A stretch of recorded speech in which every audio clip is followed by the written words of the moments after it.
Hello hi नमस्कार मु Jagannath JDS take channel में आपण मानक स्वागत जनाऊँगी। तो यही चैनल रे आपण मैंने जानीपारे कि जो 15तम इनस्टॉलमेंट आसबार था बर्तमान तो डेट रिलीज कर कौन चाषी मैंने बात पड़ी संपूर्ण डिटेल्स ये वीडियो मध्य आपण मानक जना जाए 8 कोटी कृषक जो 15तम इनस्टॉलमेंट आपण मानक डीबीटी माध्यम हस्तांतर करी आपण मानकर डीबीटी ऑन है कि नहीं तो सबकिछि तथ्य ए वीडियो मध्य आपण मैंने देखला जानीपारे।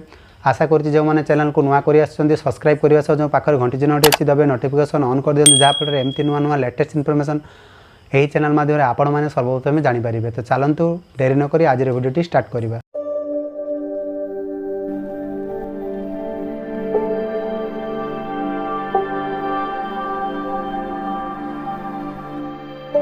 तो ये आपण मैंने देखिपे कि गणमाध्यम रिपोर्ट अनुसार कृषक खाता को आसब 15तम किस्ती टंका 8 कोटी कृषक को मिल लाभ। तो ये आपण मैंने जानीपे जो सरकार पक्षर कृषक मान आर्थिक सहायता प्रदान करने किसान सम्मान निधि योजना आनी जो कृषक मान 6000 टंका आर्थिक सहायता दी जाए। यही टंका 3टी किस्ती हिसाब से कृषक अकाउंट को आसी था। यही योजना अनुजाई ए पर्यंत सुधा 14टी किस्ती दि जा सारी। तो वर्तमान कृषक माने 15तम किस्ती पाई अपेक्षा करिसेंती जार तारीख वर्तमान प्रकाश पाई साराणी। तो प्रधानमंत्री नरेंद्र मोदी 15तम किस्ती कृषक अकाउंट को स्थानांतरित करेंगे।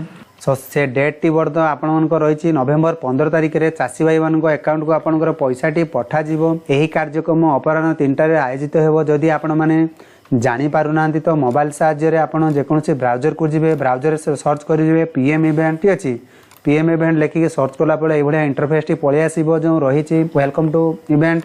तो तार पर क्लिक करेंगे। क्लिक कले आपण मानक आउ एक पेज को लेकिन पलि आसो जेटी आपण मैंने देखिपे 8 कोटी लोक आपण को प्रधानमंत्री नरेंद्र मोदी जो 15तम इनस्टॉलमेंट पैसाटी हस्तांतर करेंगे।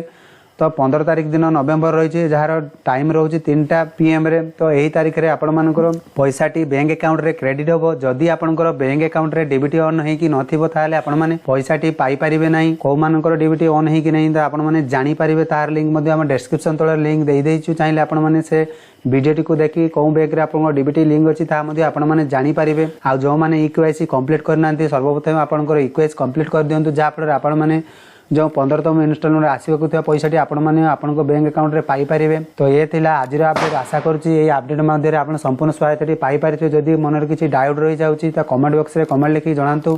तो आपण मानक सर्वप्रथम सहायता करी। आउ जो भाई और भौणी मैंने जानीपारूना वीडियो को बहुत मात्रा शेयर करूँ जहाँफल से अवगत हो पीएम किसान पैसाटी जो प्रॉब्लम थी सॉल्व करके नहीं पारे। तो आशा करुँच आज वीडियो आपण बहुत हेल्पफुल होती। तो से पर्यंत रोचे बाय बाय टेक केयर।